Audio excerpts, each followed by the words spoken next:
So, if you're going to buy a house, wouldn't you want to know how much you qualify for, or at least that you have a chance to buy a house, right? You want to know that before you go out. Well, when you're going to do a short sale, I'm going to give you some of the tips of what makes a short sale highly likely, right, to happen. So at least you know that you have a good chance of getting your short sale approved.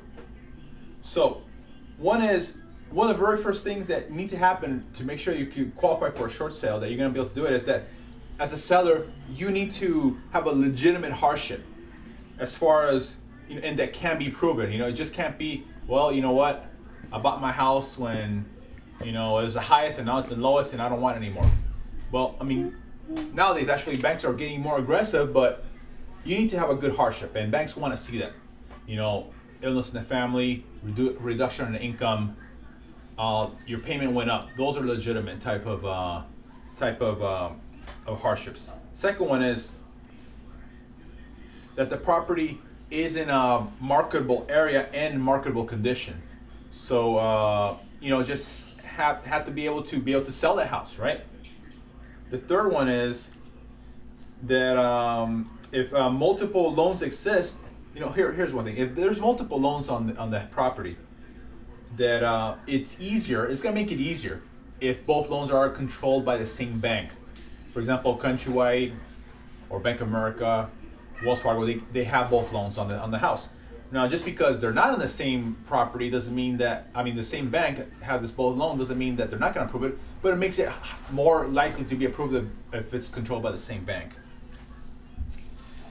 And next reason is that you as a seller need to provide all the documentation required, that to get the short sale approved. And as I spoke in a previous video, there's a lot of things, a lot of paper is going to be required from you as a seller.